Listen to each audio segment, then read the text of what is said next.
How's it, guys? Welcome back to the Matt Brown Show, which our guest today should I've never have rebranded.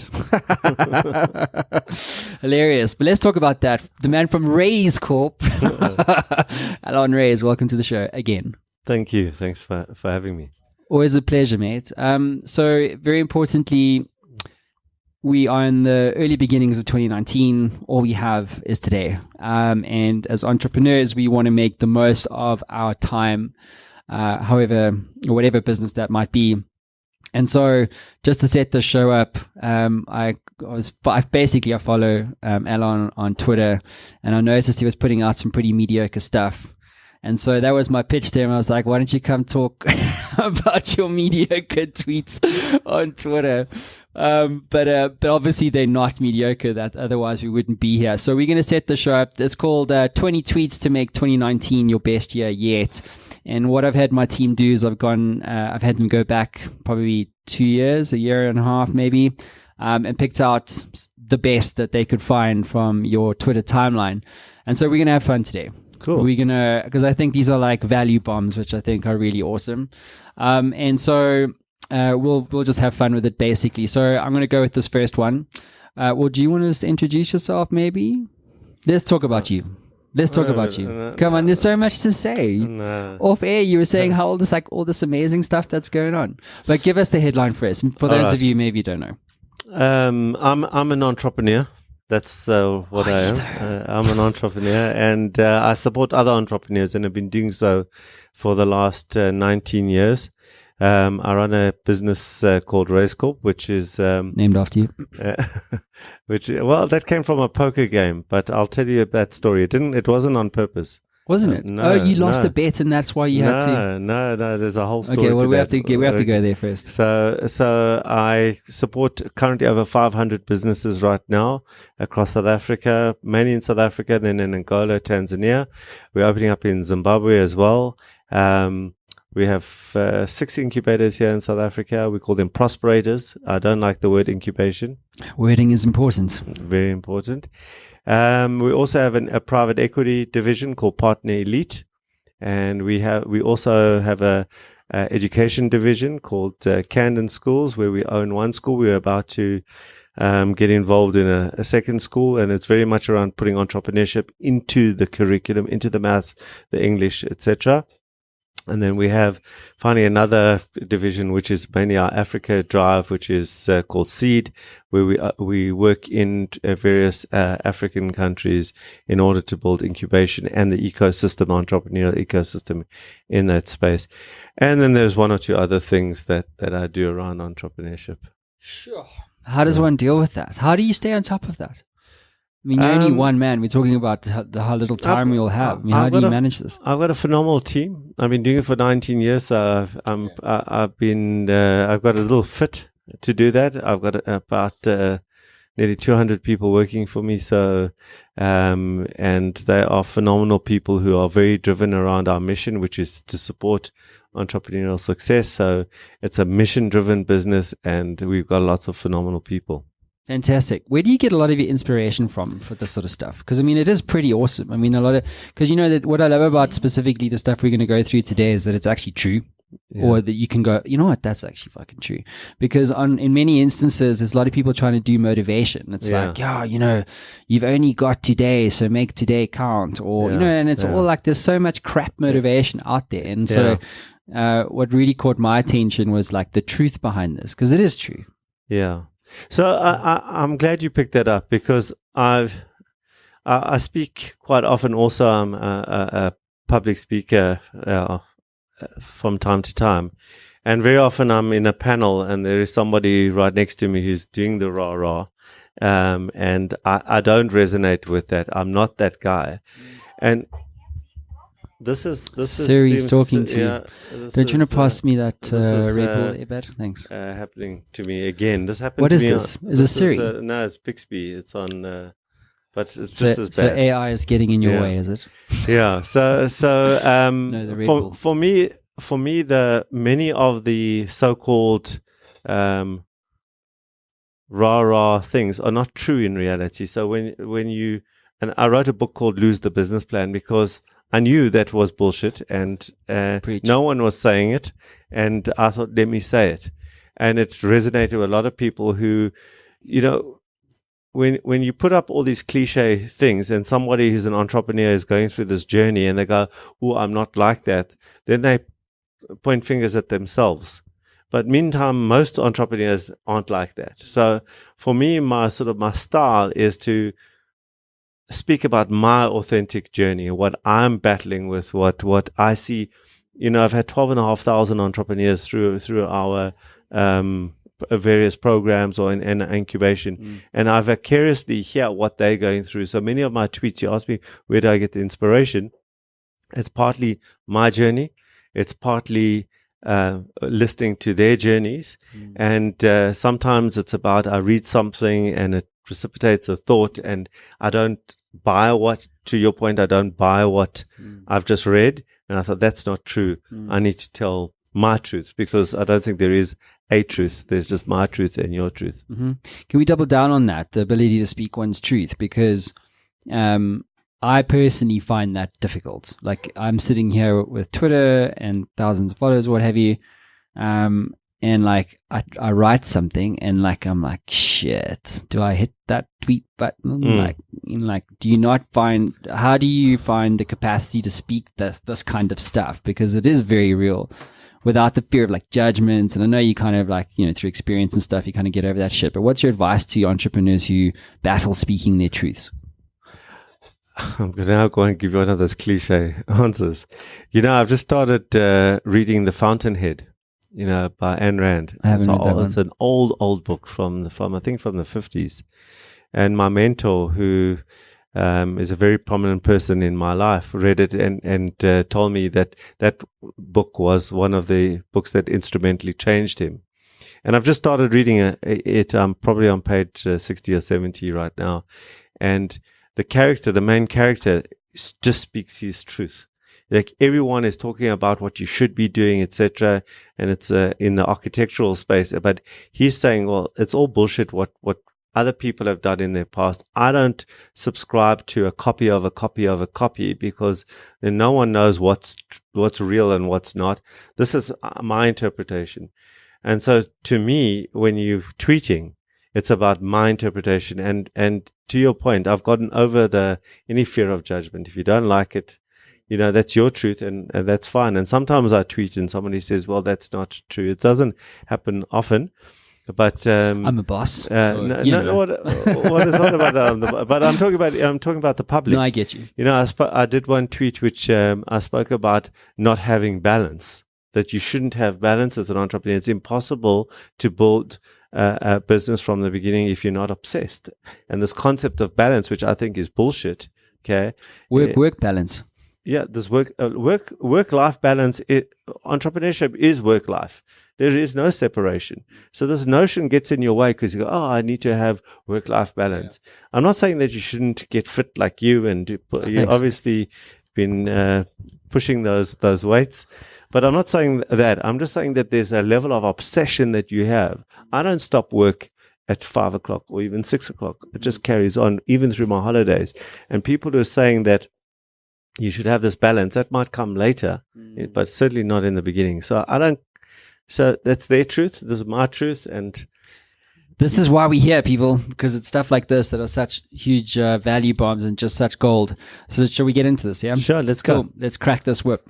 So the first one here is a leader is like a lens. You put this out recently. A role is to focus intention. Creates a highly detailed and constantly evolving vision, communicated constantly. Your role as the entrepreneur is to bend and direct all the actions of those in your organization in its direction.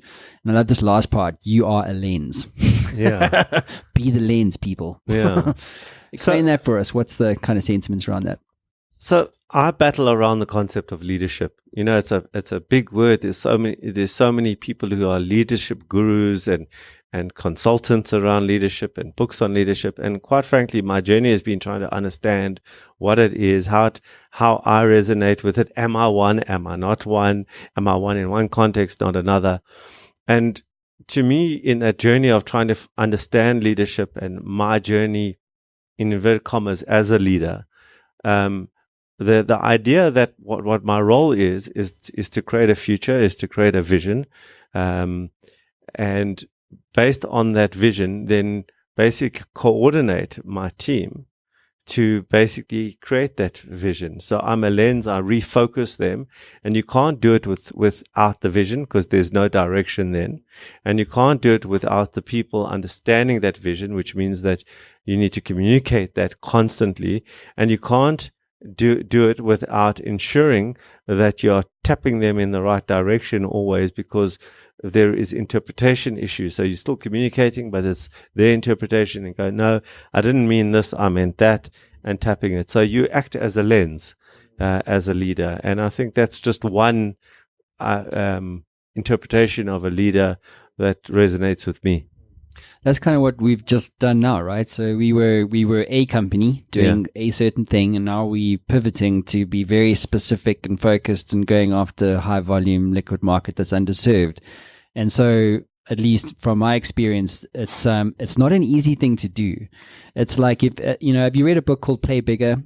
It's all about category design. Yes. So I'm interviewing. It's got some cursive writing on the front of it. Yes, I read that a few years ago. A lot of the thinking for this pivot has come from that book, and Chris, the author of Play Bigger, is actually coming on the show in the next few weeks. So it's a land grab, essentially. It's a fundamental shift in the business in order to create growth and scale and profitability, hopefully at the end of it. But you never know. but it's a difficult thing to do. What's the one thing that you think any entrepreneur can do today, right now, that can make them a better leader, or focus the attention and get people inspired and excited about this new move in business as a founder owner? I think the first thing is to do the work and create the vision. And a lot of, I would go as far as, this is not statistically true, but 99% of entrepreneurs don't do that. They actually have it floating around in their head. They don't, at best, they put it into one very dry page, and they don't get it. And I learned a trick many, many years ago. And when I first started Raizcorp, I made all my partners in the equity side, all my partners do this. I made them close their eyes, and I would sit there with them, and I'd say, okay, let's go into what you want to create. Just close your eyes and now tell me about it. So what does the building look like? And they'd keep their eyes closed and they'd walk in. I said, what do you smell? Is the receptionist, is she smiling? What's she doing? What's in the dustbin? Has she got a dustbin? What's in the dustbin? Walk around your offices. What's happening there? Are people happy? Are they not? What are they doing? And you take people through this journey of visualizing their future, and then they start to feel excited. But it's the first time that these entrepreneurs ever went through that level of detail. And then you would take them and say, tell me about this invoice that you just sent out. What was it based on? How did you make the money? Why did they choose you over a competitor? And just spending an hour going through that, even with somebody else who's good at it, is a very important part of creating this very crystal clear vision. What's important when you do that is that you don't then stick to it. Now, that's also controversy, because every day there's new information, there's a new reality. And your role, once again, as leader, is then to keep tweaking that, polishing it out. Got that wrong. And then once again, coming back to what I said before, is to communicate that back to the people within your organization to ensure that they are kept up to date. And I do that. I've got a thing called EFA, which is email from Allon, which I distribute to my team all the time as any tweaks are happening. So communication is the one thing. Great vision mode, communicating it and getting better at it, and being okay at being bad at it in the beginning, but having the resilience to push through that badness to a point where you're okay, and then to a point where you are actually great. What do you say to founders who potentially, like, it's like the business you think you're going to create in the market inevitably isn't the thing that you wind up creating at the end of it? You know what I mean? So, like, for instance, it's exactly what's happened to us. We were like trying to build a podcast only business, and then it was like, well, the market's not liquid enough and ready for that, not willing to pay for only podcasts. So you have to evolve, but the vision has to, fundamentally change along with that. And again, when you start looking at that expansion and scale and moving into other markets, to what extent should the vision change? And Yeah. if at all? Sure, Matt. That's a brilliant question, and something I think myself and other entrepreneurs battle with. Because here's a couple of the pieces of thinking. Number one is that you should stick to what you're doing. Right, that's one thing. Persevere. Right, No matter what. No matter even what. if you broke ass. Yeah. Persevere, and that is true, and it's also not true. Yeah. Right. And then there is, you need to be flexible, right, and agile. So you got to be agile, right? What does that mean? That means you have to reinterpret the information and move in that direction. But there's another piece of information that says you need to be focused. So that contradicts that. And then there's another piece of information that says, you need to be opportunistic. And then then you go back to the focus. So it's so much information. Yeah. And this is coming back to how we started this, is what is true and what is not true. They're all true and they're all not true. What I think is important for me is that you do have this vision, that you keep adapting it, but the rudder that is your core competence. So for me, the way that I design all the businesses I'm involved with is taking it from the vision to what are there's two critical competencies, and then there's core competencies. The core competence, as long as you keep reusing 80% of your core competence to move in new places, that means you're not starting again every time. Because when you move to the left or to the right, if you're now using 20% of your core competence, you're effectively starting again. But if you're using 80%, so in this environment here, if 80% of your infrastructure, your people are being reused in a different direction, then that is, I think, a healthy way to pivot and move into a direction where the market is telling you to move. So that, to me, I think, is a guideline that many entrepreneurs could use. So we've done the right thing. I don't know enough about your business, but just based on what I see, I think you have done. I think you've done the right thing, because it all feels like it's the same core competence being redirected. Yeah. Yeah. Cool. Let's do this next one. Failure hovers around entrepreneurs like a hyena. Yeah. Hyena, circling its next meal. Make sure you keep the fire in your heart burning to keep failure away. Just like hyenas fear fire, so too does failure fear fire in your heart. That's deep. Yeah. When I read that, I was like, damn, that's deep. Yeah. But, to me that, so I'm 19 years in, we've got a good business. We've built a decent brand. We give good service. We care. And yet I wake up some days and go, what am I doing? And you have to push through, because there's a new crisis and a new issue and a new thing to work out, and it's relentless. And there's no nirvana, there's no peak, that you get to. And I'm here, and then you're gonna go down again. It's just another mountain to climb, and that's quite cliched. I'm very conscious of being a bit too cliched. But only if it's true, though. Cliches can be true. Yes, they can be true. So to me, the difference is, like, if that fire in your heart is still burning. So despite not thinking, oh my gosh, I still love coming to work, even if it's to have another challenge. But some days you go, again, come on. After 19 years, I still have to deal with this shit. No, come on. And it's the only thing that pushes you through is if that fire in your heart, that deep desire to win, that deep desire to achieve that vision, that deep desire to make all those naysayers wrong. It's like whatever that is that fires you up, you've got to keep that fire burning. What's your advice about when to quit? I've got very simple, I wrote a book called What to Do When You Want to Give Up. And the précis of that whole book is this, is for as long as you can't ask different questions, for as long as you are not getting new answers, you carry on. I'm pro-life when it comes to entrepreneurship, right? So I keep saying push. As long as you're getting different answers and trying iterations of different things.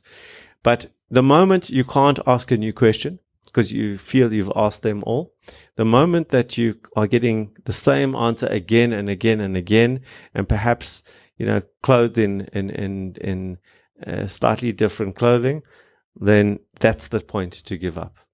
And what I do with entrepreneurs, I run them from time to time, a thing called shift questions, where I train entrepreneurs how to think differently about their business. And quite frankly, it's just a very obscure kind of question. So an example of that would be, what would be different if you had to operate from 6 p.m. to 6 a.m. in the morning?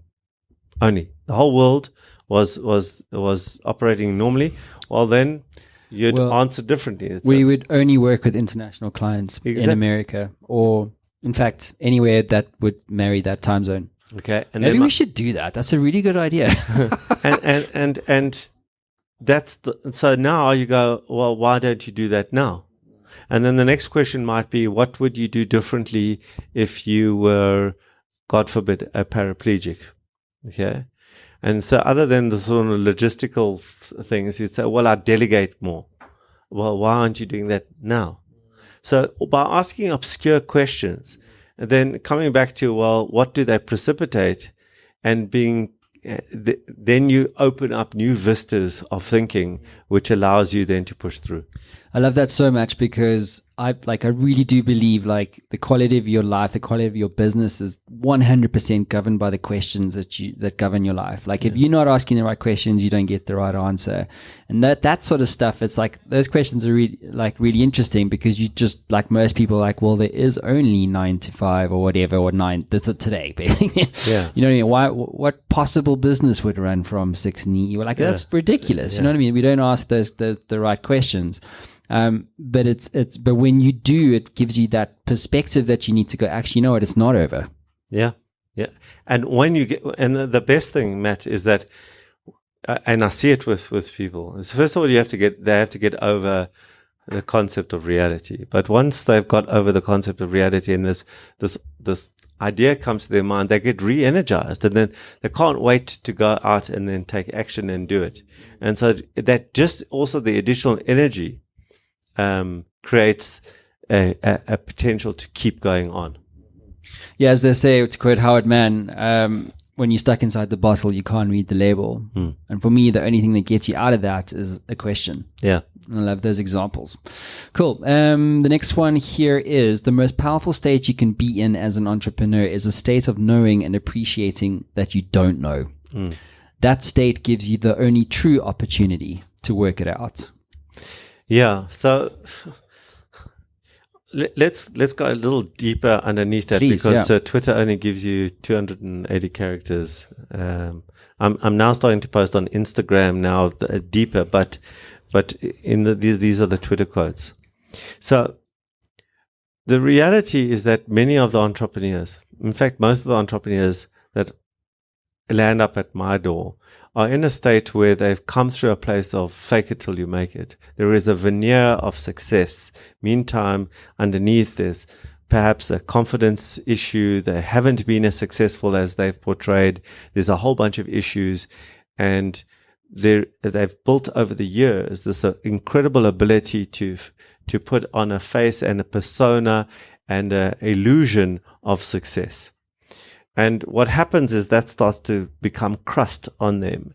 And then it starts to embed in their mind that they are successful. Meantime, back at the ranch, they're not. Now we have another contradiction, which is fake it till you make it, right? You've got that going on, right? But what happens now is that they start to, as the crust begins, they stop asking the questions we spoke about before, and now they know, because they are the expert. They know, they're going out, they're pitching, and they are this person, and they forget that they don't know, and they stop asking questions. So to your previous point, when you're in a place of I don't know, when you can take yourself to go, I don't know, then the question is, well, how would I know? What is the answer? and this doesn't have to be in a public forum. This can be private with yourself. Go, gosh, I don't know. And then it gives you the opportunity to work it out. But in a defensive space, you have no need because you know. Yeah, it's funny. I was talking to my wife yesterday about America and obviously opening up an office there and stuff. And I'm like, babe, like, I don't know. Like there's a lot of unknowns there. Yeah. Do you know what I mean? Are you going to do the same thing or are you going to do a different thing? Like, where will you deliver it from? And how are you going to start to scale up? Resources are like 15 times more expensive over there. How are you going to float your runway? Blah, blah. What deals do you need to make in order to make that happen? You know what I'm saying? Like, there's just a lot of fucking unknowns in that space. Yeah. And you know what? It's okay. It's not okay. It's important. Yeah. Because can you imagine if you said, babe, I'm going to do this, this, this, and this, and you'd arrive there, and now you're sort of locked into a promise, in inverted commas, to her and to yourself, and now you're stuck with that. Babe, you're not going to have to work. It's all good. No, she's going to work. Even if it's only on your emotions. She does that a lot. Cool. The definition of an entrepreneur: a monomaniac with a mission. It's Peter Drucker quote. Yeah. What do you like about that specifically? Yeah, it's about this. I spoke about this obsession, this monomaniac, and I think Drucker says it nicely. It's this is a person who's obsessed about achieving that thing, that vision that they want, and almost in a way that makes them maniacal, which I am told by my wife that I am often in that state where I become absolutely obsessed about working something out, about getting that thing, about I failed 2-3 times at that. What am I missing? It's just this obsession in a maniacal kind of way. Well, that's what makes, I suppose, anyone successful, is that ability to be monomaniacal in terms of this. I will make this thing happen. I don't care what happens. If I lose my shirt 3 times, hey, you know what? I've lost it 3 times. If I failed 1,000 times, if I haven't failed today, one of your quotes is like, if you haven't failed today, you haven't had a good day, right? Yeah. But it's about this attitude that one needs to bring to this whole process of becoming something greater than what you are today. And it's a never-ending thing. And so I suppose from at least from my view, that quality of being monomaniacal in that approach to building something that does succeed and that does light you up and that does make a difference to, in your case, other entrepreneurs, in my case, to the staff that work for me and the brands that we work with. That's the game for me. It's a never-ending thing. You don't, to your point, there is only another mountain. Let's cliche the hell out of this shit. You know what I mean? But I think what you said, an important word there. Which is? That's the game. And it is a game. And that's also important to understand. It's a game. And when you get it's a game, because you're going to die and I'm going to die and we all know we ain't taking that money with us. So this is a game. This is to see, and you look at the research around entrepreneurs and you look at around the entrepreneurs that become truly successful. It's got nothing to do with the money. It's got to be, how big do I get this before I die? How curious are you about whether, that's to be honest, that's the only reason why we're expanding. It's the main reason, is because I want to know what can possibly happen. Yeah. Do you know what I'm saying? Yeah. Well, I do. True. Okay, cool. Let's do a quote of the day. So walk us through this one, bud. Yeah, I love this one. I want to make this a poster. It's called "Entrepreneurship is the art of having a bad day with a good attitude." Because to me, it's that ability to understand that bad days are just part of this deal. Like you've had a bad day in the last month. I've had plenty, and it's about like, well, that's what happens. I've got a good attitude about a bad day, and I think entrepreneurs have an ability to move through that quite quickly. The in inverted commas entrepreneurs that stay stuck in a state are the ones that tend to wind down and then put the white flag up and say, ek kan nie meer nie. I can't do it anymore. Can't do it anymore. Okay, cool. This next one, there are still too many bullshit power rituals in business that have no place in the 21st century. You can't say that stuff on Twitter and not explain it, mate. Yeah. What do you mean by that? Power rituals? What the hell? What is that? What is that exactly? So okay. Let me once again. Let me go into. In fact, let me tell you where that came from. What precipitated that Let's thought? do it.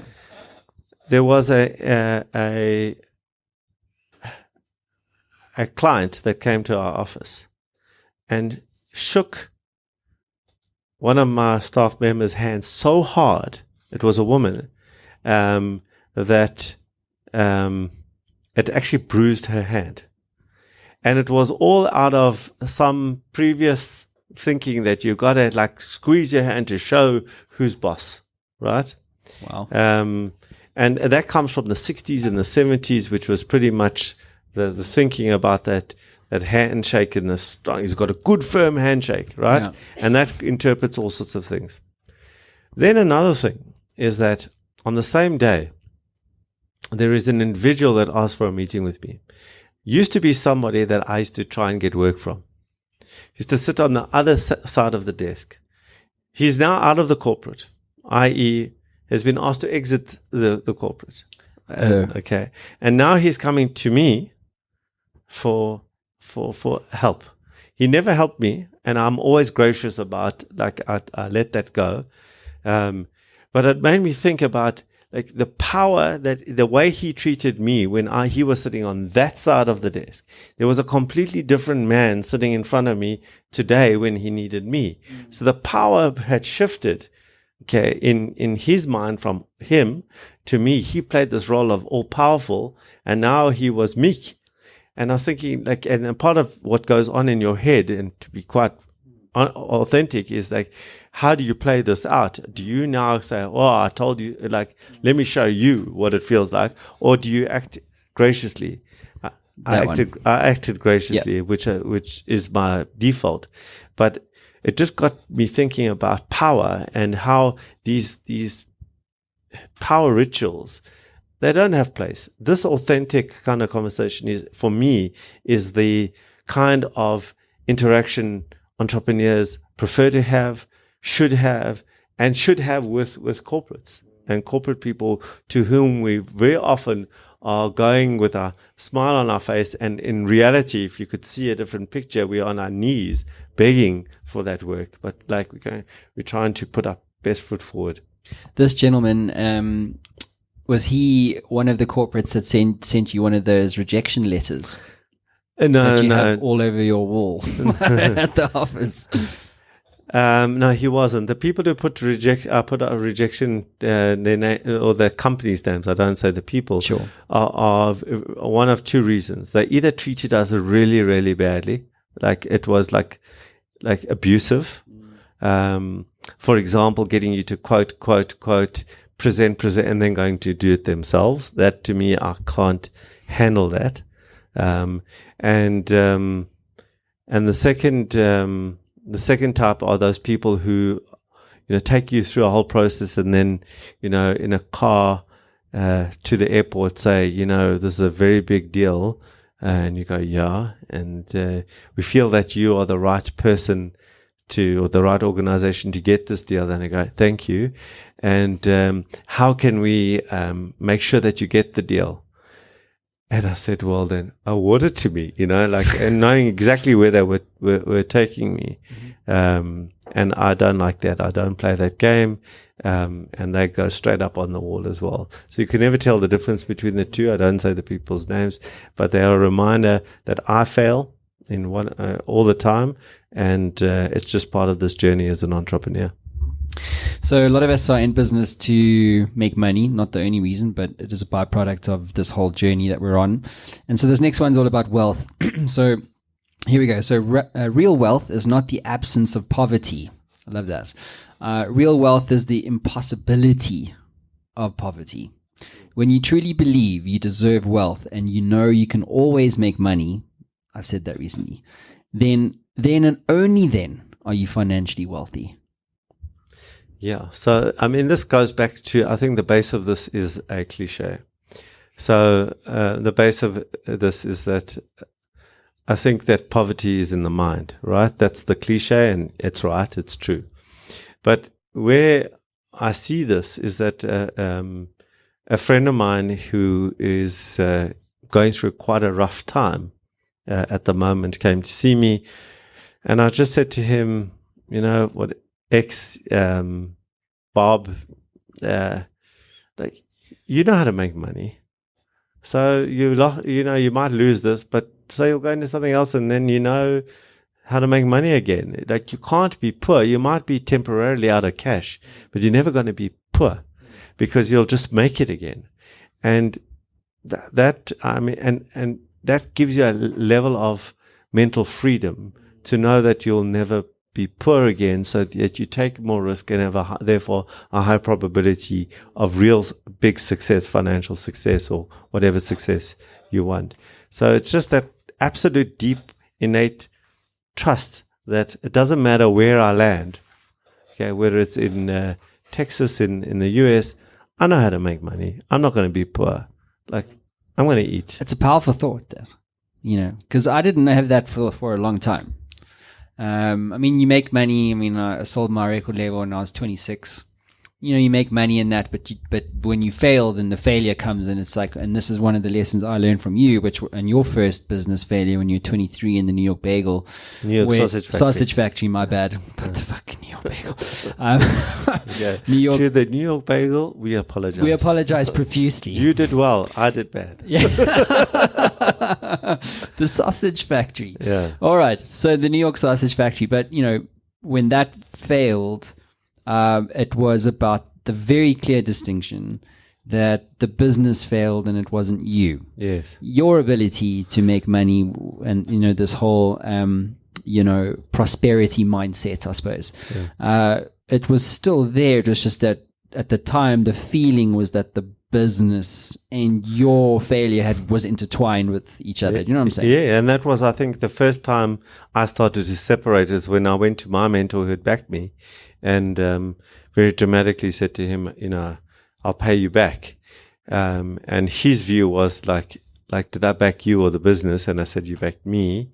So the business has failed. You haven't failed. If you don't try it again, iterate, then you've failed. So it was then that I was the first sort of cleft between me and the business in terms of a business can fail, an idea can fail, but the interpretation of your own failure has got different metrics to a business failing. That's huge. It really is huge. I mean, I wish I had a mentor when I was 26 and said, "Bad, this is what's going on." Yeah, you know what I mean? Like I didn't have that. Hence, value of mentorship. Yes. Geez. Anyway, cool. So, and this is kind of what this particular episode on the show is all about. It's really about mentorship in all these kind of different facets. So, I'm going to get you to read this first one, the top there. Okay. With all the information. Yeah, go for it. So with all the information around us, we apparently know so much, yet like empty calories, so little of that information actually empowers us. Curate the information you consume to contain high doses of empowering content, like the Matt Brown show. Yeah, nice twist. But I believe that. I do because and I'll tell you why. So I'm not just punting you. I think that and just coming back to you, I think what is so great about your approach is the authenticity. And I think that in a space of cliches and rah-rah people where people are speaking about things that you just want to hear, but then you can't remember it, 2 years ago. But an authentic statement has more gravitas, has more calories, to use that quote, than a rah-rah statement, which you feel good in the moment, but it doesn't actually move you or shift you. And to me today, once again, there are so many people now with social media. There are so many people out there who are these so-called motivational speakers who are out there that effectively are regurgitating something that they've read and are going out and don't even have the decency to alter just change a word, just alter anything, and then go out there and say, I am that person. And the real thing is that I meet many of these people privately And it's not what they too are in the state of fake it till you make it, and I respect that. But my conversation with them is that they become authentic, become more like Matt Brown, become authentic. Okay. That's a huge kudos. So here's the whole thing. We can read a lot of stuff. We can go on Twitter and we can go on Instagram and we can read blogs and we can watch vlogs and all those things. But what is it that I'm actually spending my time on? And as I've got older, I've realized that I need to pay particular attention to what I curate in my head, because sometimes, you can get really hooked on spending an hour watching something. At the end of it, it wasn't worth it. I learned nothing. And so to me, my litmus test is, you'll see I've got a notebook. I never go anywhere without this. As I listen, I've got a pen and paper. I'm consuming it, I'm absorbing it, and I'm trying to learn from it. If you can't learn from it, it just gives you an emotion, but not a learning. It's empty calories. So in my book, there was a thing I put in there, which I was thinking about a tweet, which isn't in here, but it's something that you said in December, which was R&R, rest and recuperation. And then it was actually the thought that I put into the book is actually coming from your tweet, weirdly, just to show you how influential your amazingly mediocre tweets are. Thank you. You're so kind. But it was, rest and reflection and rest and recuperation being like a very old concept and needs to be updated. And this whole concept of reflection really, I started to think about that. And to your point just now, it's like, for me, it's like, if you don't reflect on something, and for argument's sake, and as a very good example, is to write it down. This thing, like at the end of the show, Allon said this thing, and even going to the context of the tweet, like you reflect on what does that mean actually, and then you think to yourself, well, what's the lesson? And the lesson for me was like, what you don't reflect on gets lost. Yeah. It's true, right? Yeah, totally. Totally. And coming back to inauthentic commentary is that very often maybe your subconscious knows that it's inauthentic and it doesn't note it. And to me, just maybe to embellish on what you're saying here, in December, I don't go away. I stay at home. I've got a beautiful home. It's a beautiful garden. And all I do every day is think about the last year, what I've done wrong, how I could improve, about the next year, what I'm going to do. I just go move between the past and the present, in sometimes in a little too, to be open, a little too self-flagellating, where I go really test myself hard, hold myself to a much higher standard. Because what happens is that as entrepreneurs, we have no, inverted commas, boss, right? So no one's telling us you're doing a good job or bad job. The only place we see it is the bottom line. We see the cash flow and the bottom line, and those are sort of a few of the metrics that we use to tell us whether we're doing a good job or bad job. But there's no one saying, hey, you're a bullshit boss, like you're like a crap boss, or you're a great boss, or you could have done that better, or you handled that. These guys tell me that all the time. Well, because you're authentic and you allow that. Especially Kat over there. Hi, Kat. It's like, you're shit today. So you need that. So you have to create this person who can do that in your head, who looks at yourself. This the psychologists would call the superego, that reflects back and criticizes you and helps you evolve and be your boss. It's like drinking your own Kool-Aid for too long. Yeah. Yeah. By the way, when you do that, it's the equivalent of thinking that you're successful. And when you think that you're successful, that's the beginning of when the end happens, right? So you're never going to build anything big if you think you're ever successful. Well, that's if you've seen one of my quotes from more than 2 years ago. Because you only went back 2 years, you lazy people. There's no such thing as, in my opinion, when people come and they'll interview and say you've been successful, my honest internal process is I'm not successful, I'm succeeding, I'm in the process of. I feel that deeply, innately that I'm not there, because how can you be successful if your picture's there and you're sitting back down here and you're looking there, and you know also intellectually you're never going to get there, because wherever you get close, you're just going to push it a little higher. So you're never going to get there. So you're never successful in, or I'm never successful in. I'm always in the process of succeeding. Love that. Love that. Cool. Next one is short and sweet. Capital seeks order, profit seeks chaos. Do you remember that one? Yeah. Oh, yeah. I don't, but I can answer. I can answer this. So capital, as in people who are wanting to finance you, look for predictability. It looks for order. It's an innate human requirement that we want to create order. It's how we survived over the millennia. But in order moves, when everything is ordered, there is no opportunity for new, no opportunity for growth, because we know what's going to happen. So we just do more of this. So capital is always seeking to see your business plan is all ordered, your financials moving in a nice ordered way. Is everything in order? Capital wants that because it wants its return, and it thinks about return based on the past.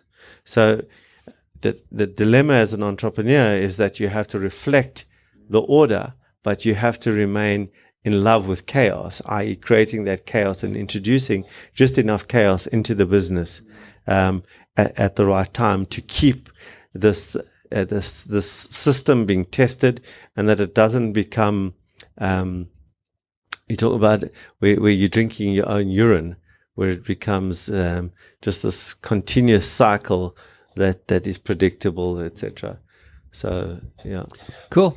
Hence why, by the way, chaos, like, Uber, Airbnb, that chaotic sort of thing, idea, like, well, how can you rent out unused inventory inside houses? You know what I'm saying? But I want to respond to that, because this disruption thing. I didn't use the word disruption. Yeah, thank you. Thanks for that. I think, oh gosh, that's also, there's disruption porn out there, and there's lots of it. And there's to me, struggle porn. Have you heard of struggle that? porn? There's struggle porn, yeah, big time. And you'll see even on my Twitter, if there's any level of struggle porn in I get much higher ratings than when I talk about capital and that. Yeah, much higher, because people resonate with that, and it makes them feel, I'm not alone. But be that as it may, just let's go back to this disruption thing. I think disruption has a place, but I think it's been overplayed. Like everyone's, what's the disruptive? It's overplayed. And 99% of businesses are just doing something a little bit better than everyone else every day, getting a little bit better. And that to me is far more important than spending years and years of trying to disrupt the whole industry. There are those people that are important, but I'm not that guy. And 99% of the entrepreneurs that I know, in fact, 100% of all the entrepreneurs that I know, are not those people. And a lot of those people are super successful. And guess what? They didn't disrupt a thing. You don't need to. Just be better. Fuck. So glad we got that out the way. I feel so much closer to you now. Okay, so this one was from 21 November 2017. You ready for this? Yeah. 2017. Okay. You said, and I quote, this is a big one. I didn't quite understand it when I first read it. Is Matt Brown show in there? No, but hang on. Here we go. Entrepreneurship is like the flat earth society. Yeah. You need to have an unwavering belief in your own story to bring it into your reality. Yes. Do you remember saying that? I don't, but... okay, because we just put that in here. Okay. Could be the kind of thing you might say. We'll go to one. Was that a test? Yeah, it was a test. Yeah, success. You did it. Well done. God, I'm not successful, just success. Yeah, no, you're succeeding. Well done. I'm succeeding. No, sure. I passed it. I'm going to have a drink. Yeah, go for it, Pat. Go for it. Get that man a bells. All right. So, successful entrepreneurs have an embedded sense of urgency. Nothing in their opinion gets done fast enough. And when I read this morning, I was like, that is exactly me. Like that particular thing. Like I want everything done yesterday and brilliantly. Yeah. It's crazy. So because that mountain is so high and so far, and you cannot be dawdling up that, and your competition is right behind you or sometimes in front of you and moving at a pace. You set the pace, and in your head there is a huge pace. Now, I'm going to tell you a wonderful, also a learning. It didn't come from this, but that's where I got this insight. I got pushback from my team many years ago to say, to the chaos thing earlier, to say, we can't keep up. You're pushing us too hard, too far.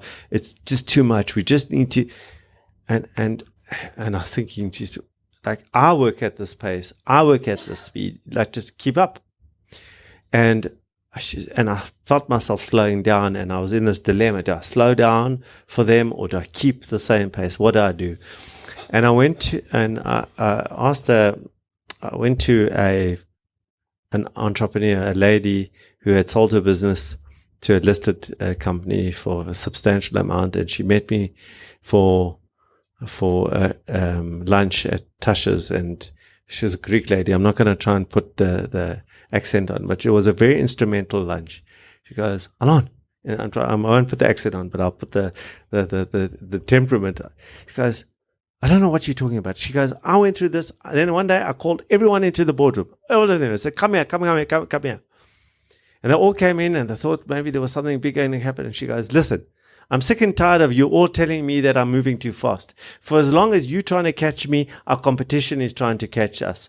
And for as long as our competition is trying to catch us, you all got a job. Now go carry on. And then you all go.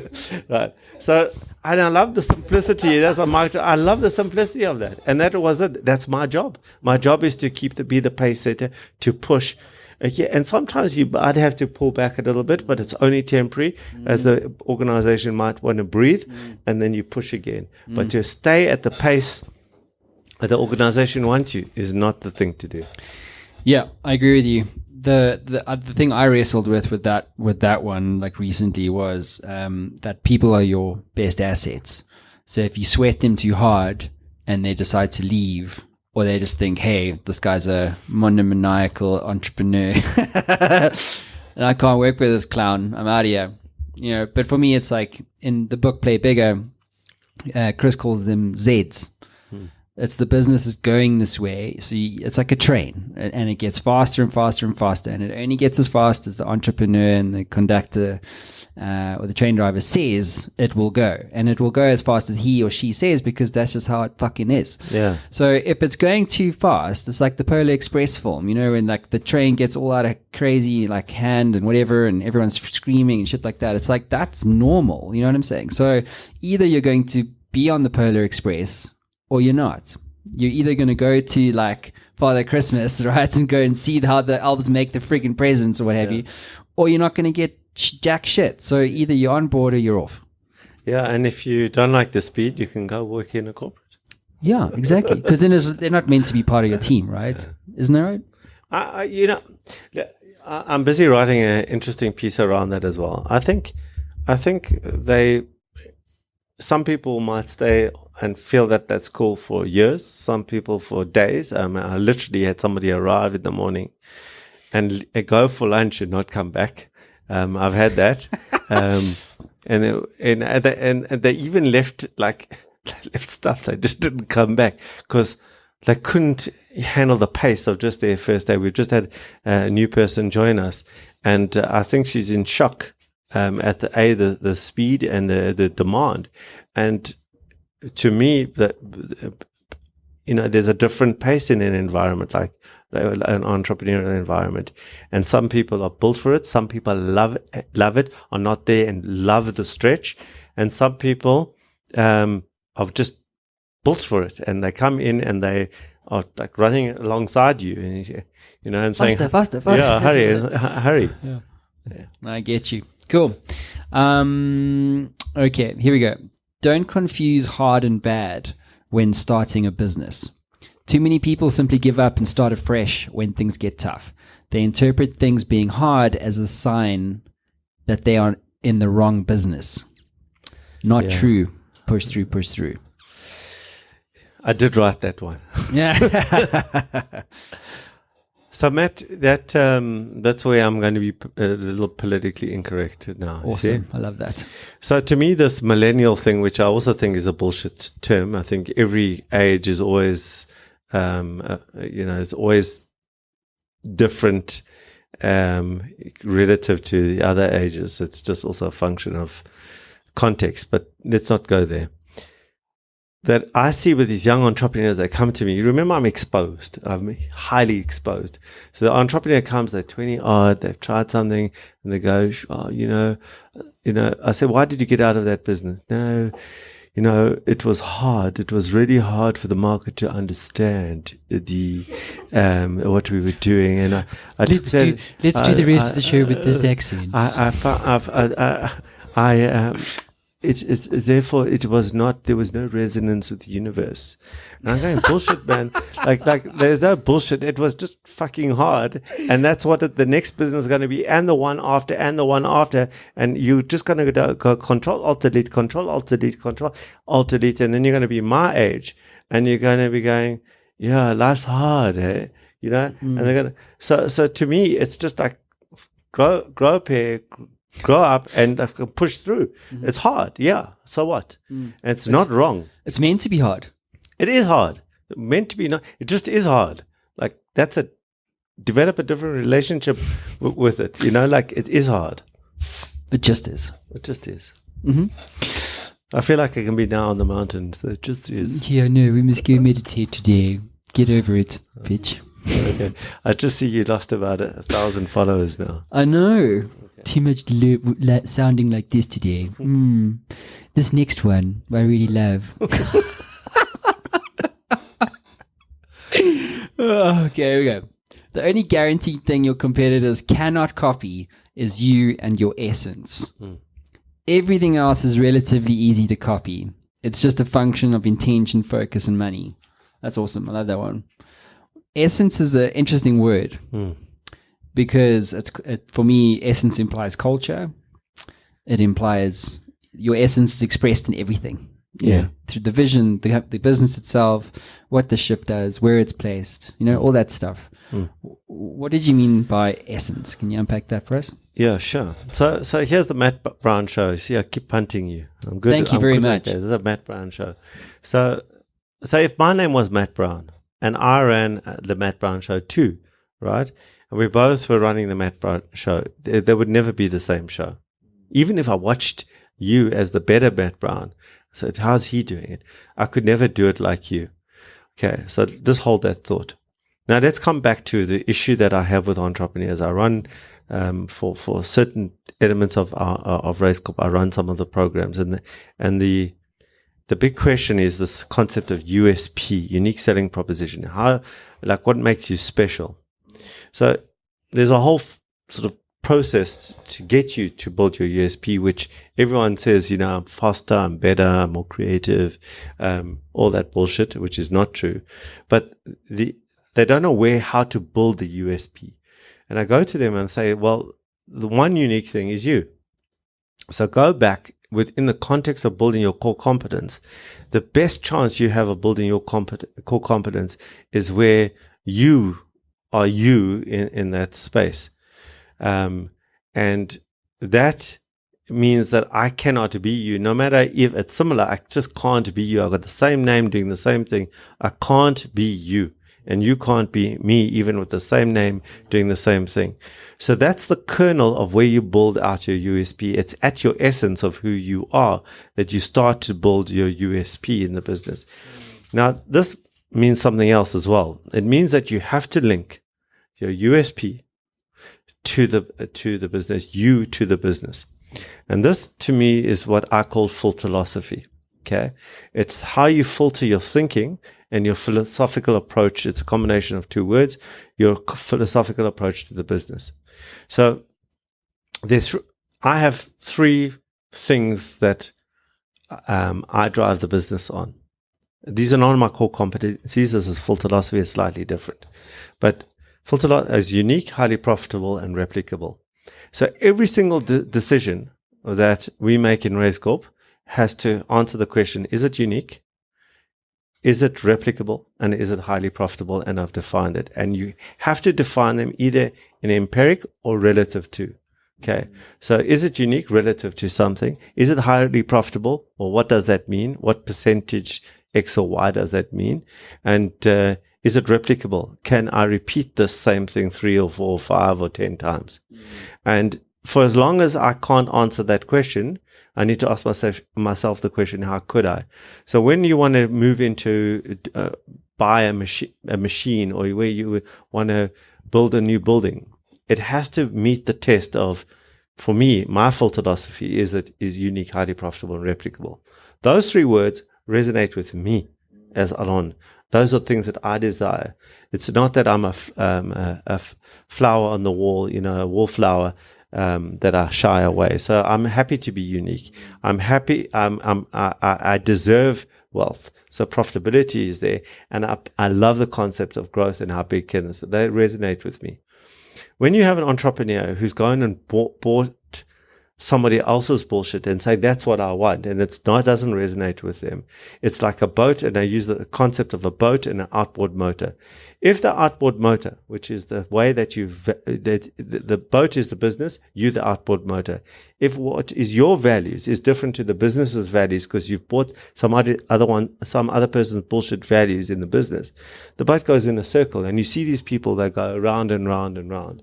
If the boat and the outboard motor are aligned, it goes in a straight line.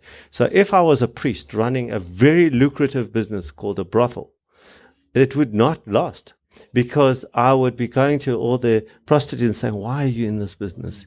You shouldn't be in this business. It's not ethical, etc. And I would kill my own business. And we do that when we're not aligned. Long answer, but I think a lot about these things. It's a very long answer, but it was a very good one. I saw you blurring up there. I was like, just gonna get when's he going to get over it? But I suppose the one thing, I didn't have the answer exactly, but the only thing, I suppose, in our place is, can we own it? So, in other words, for our clients, like if they, I would love to tell you more, but it would be giving away everything. If we're having this conversation 3 months' time, it'd be a whole different story. But anyway, we're always about giving or doing something that we can own. Yeah. If we can't own it, yes, and we can't gobble up all the economics in that thing, yes, then it's like, well, why? Yes. And then the second thing might be, well, is it different? Because if it can't be similar, it has to be completely different. Otherwise, what's the point? And then probably the third thing would be, is can we scale it? Like affordably, like it can't break the thing, and it doesn't matter, because we're an outputs business, right? So and those 3 things, they resonate with who you are as I'm about productivity, efficiency, like doing rad shit. Can I own it? Matt Brown show, I think that those kind of things, I suppose, do come through. It's a very good show, the Matt Brown show. It is. I heard about it. Yeah. Cool. You know what I want to do? Let's play the Injustice League. Do you remember what your injustice is? Yes. Okay, here we go. So, what is the one injustice that you see in the world of entrepreneurship today? Yeah, so because it's entrepreneurship, it's not about other injustices, plenty. But for me, it's about when you over-deliver to a client. You meet and surpass everything that they ask for. And they go, look, we want to see other people. and they basically dump you after you've delivered and over-delivered to them. And it's part of the entrepreneurial journey, but I find it incredibly that there's no justice in that. That actually happened to us last year. We lost a client, and then anyway, it was a dog and pony show. It was like, if they love you, they'll come back. Yeah, but also but also it's like, the clients might be right, but they might not be right for you. Yeah, you know what I mean? Yeah, you can't hold on to that, because that's, I don't know. It's like a thing I asked Brian Altrich, founder of Rocker Mamas. I was like, we're talking about betrayal. And like he had, what isn't really well known is that he had a smart drinks business, and he had Spur franchise, he had a whole bunch of other things that I think the Spur one worked, but he failed a lot. And in the process of that, he was sued by Red Bull. Like shit goes down. You know what I mean? And so we're talking about betrayal, and when things don't work out the way that you originally envisioned them to work out, it's like you can't hold on to that. You can't let it define you. You can only use that to go, okay, fuck it, I'm actually going to try harder, you know? Yeah. And it's the ability to move on that's important. But I'm still evolving as a human being. To me, that's the one I like. It really hurts. It really hurts. It's the word of injustice. When you ask me what that was, I thought, what makes me feel that way, and that really does. This is an Injustice League box. So we're going to remove anything breakable from the immediate vicinity. Here's your baseball bat. Okay. So to put this down now. Yes, you can. You can put that down, and then you just move that glass there, Chris. Cool. So as you think about, you can stand up as well if you want. Get a full tonk at it. But so as you think about, these clients that you've over-delivered to in the past, right? Oh, he's a lefty. Oh my God. Lefties have been historically very dangerous in the studio. Just let rip. Okay. Just think about it. Get into the mindset. I think the right thing to do is the Zen thing, is to love it, to love them. Really? So, no. Oh, yes. Go for it, buddy. Oh, yes. It's dead. It was dead 3 hits ago. Well, thanks, mate. Okay, cool. You can grab your mic there. So how did that feel? Was it good? You wish you hit it harder, you do, right? Did it say so? What did it say? What did it say? Client breakups. Unfair. Yeah, I feel better now. You should be a psychologist. Yeah, exactly. It's the Mapron show. Actually does self-help as well. It is a great show. Okay, cool. Just a few more, and then we'll wrap up. This whole concept, okay, this one I had to get into. So I read, I was like, what the hell? I hadn't even seen it. Okay, so this one goes like this. As an entrepreneur, you need to develop an elastic step mindset. Ringing a bell? To cushion you from your blunders and launch you towards ever-presenting opportunities. An elastic step mindset. What is that exactly? Yeah, so all right, there are a couple of things embedded in there. But first of all, it's about the ability to increase your pace or decrease your pace, being elastic in how you move. But more importantly, for me, the concept of losing and winning creates an incredible amount of elasticity in how I operate. So it's a well-known thing within Raizcorp that, God forbid, we should win an account, because then I make everyone, including myself, double down. Okay? Because if you win, I say, let's use that energy. Come, let's go, move, right? And then if we lose an account, we double down, because shit, we need to make up that one and one more. So it's this ability to zoom forward and come back, and when there's an opportunity to change your step, to be elastic in how you move towards something or from something that keeps you moving in a space. This, to me, this consistency of being da da da and creating this rhythm doesn't work within an entrepreneur's mind. It works in an entrepreneurial business, but it doesn't work in an entrepreneur's mind. You have to have this ability to come back, move forward, slow down, and etc. What is, I had this chat the other day on the show. It's a great show. But it was about the difference between reacting versus responding as an entrepreneur. Like you're reacting is this emotional, visceral thing to losing this account that you've just described, and kind of reacting to this thing. Like, how we over-delivered on this account. How dare they, blah, blah, blah, bastards, what have you. And then responding is kind of what you're saying. I'm just trying to give it more context.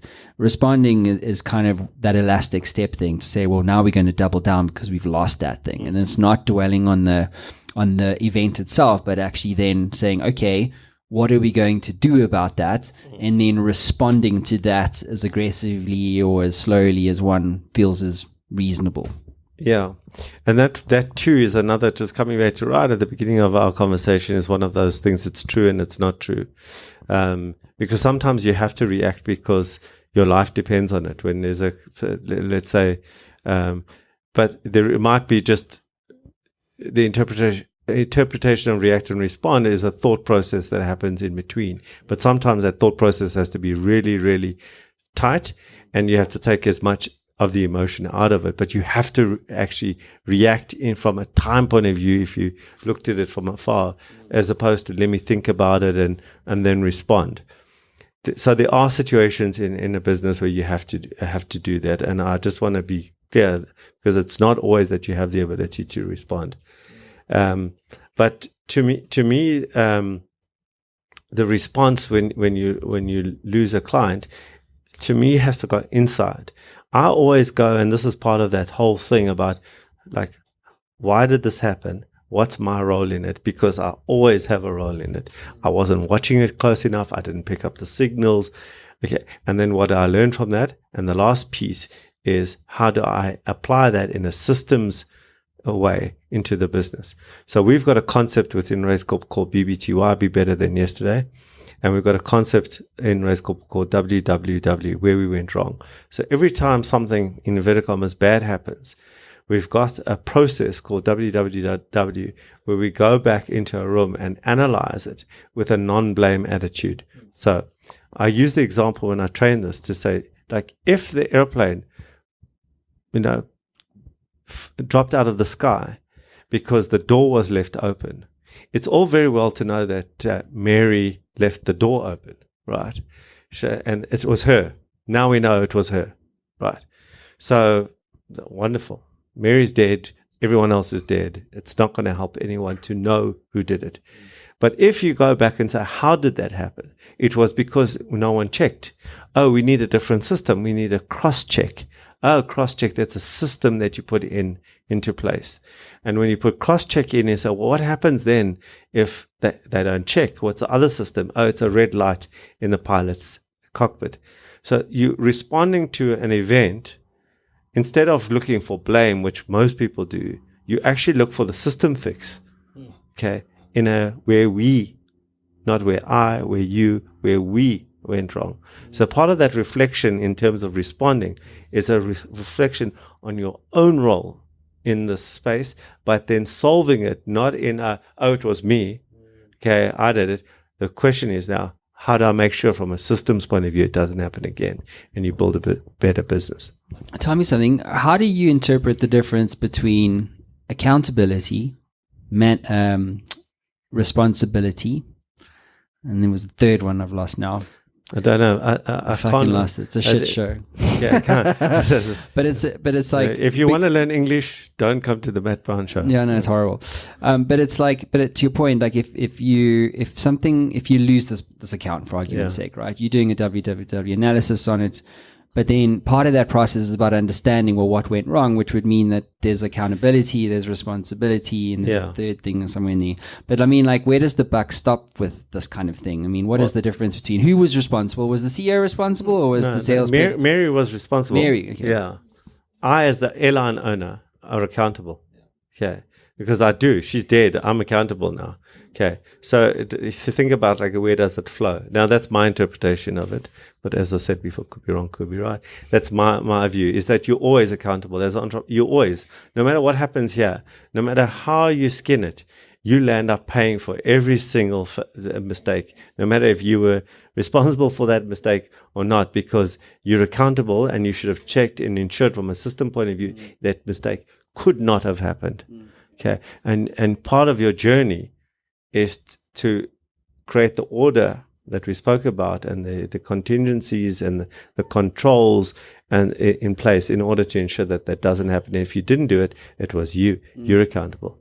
Yeah, and stop blaming other people. In fact, I think, like, you can never blame anything other than yourself, ever. Even though you might feel like, hey, but I made that decision, someone else fucked up because they didn't implement the thing that I told them to do.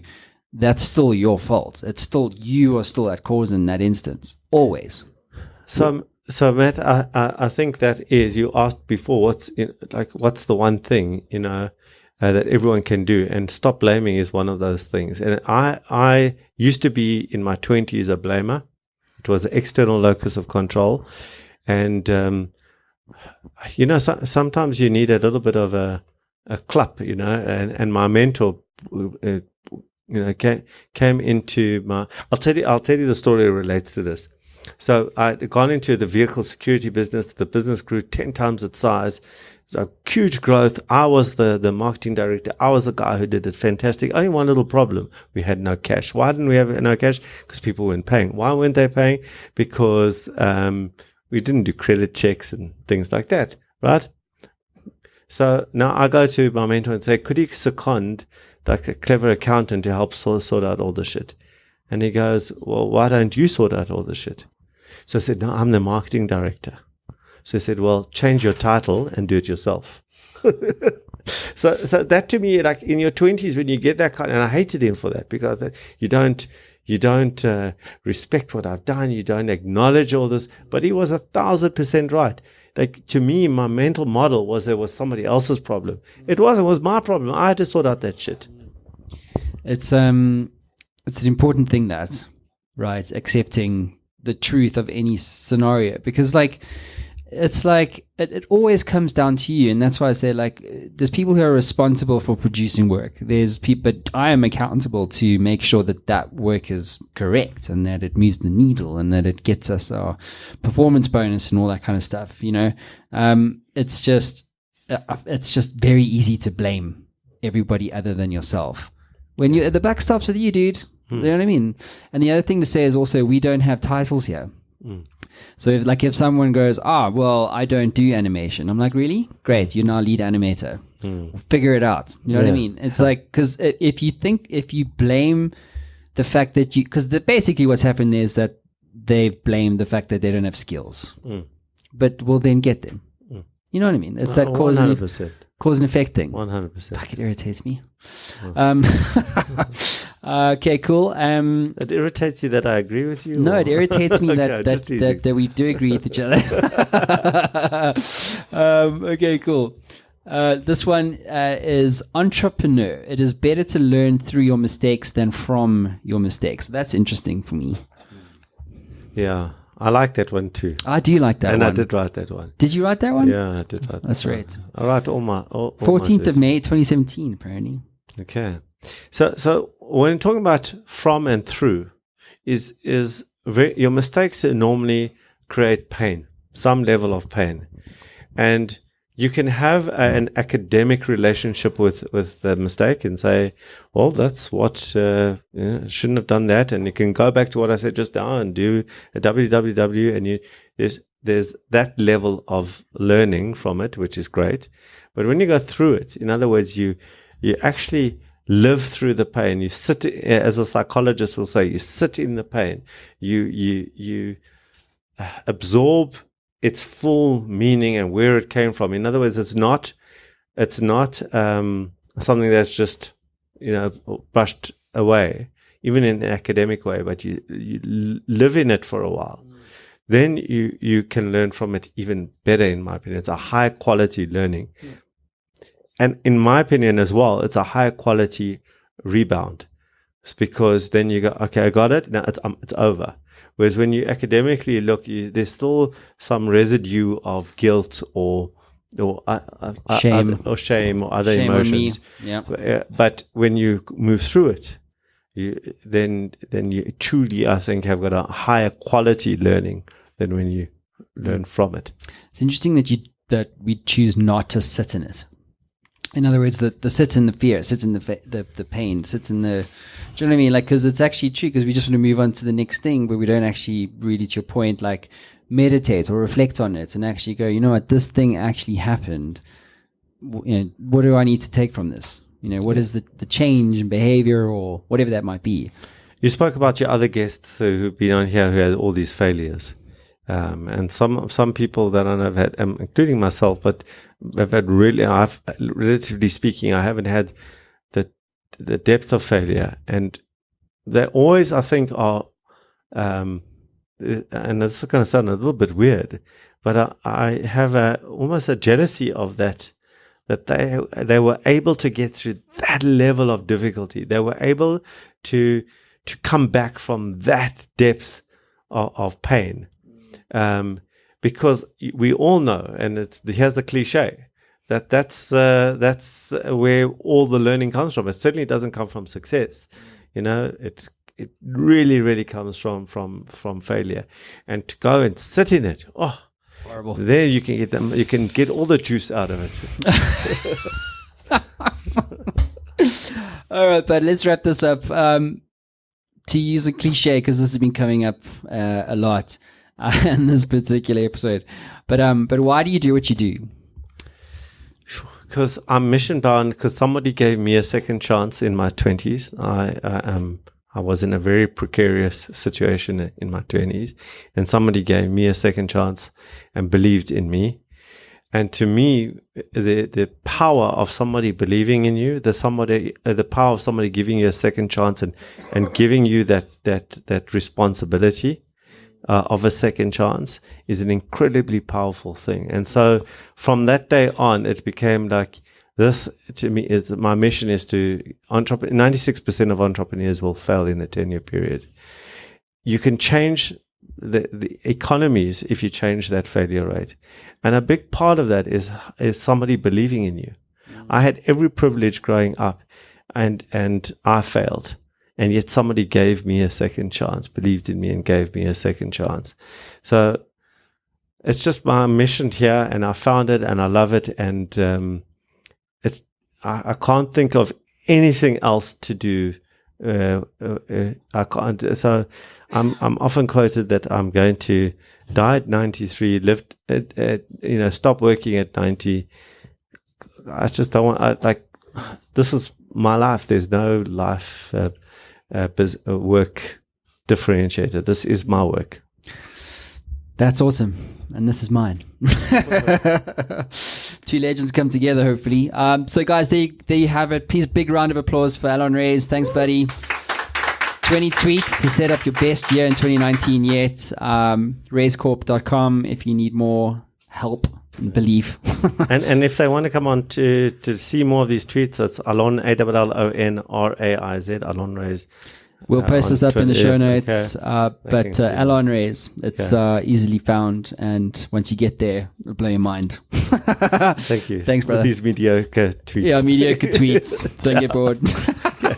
Cheers. Cheers, man. Bye. Cheers, bye.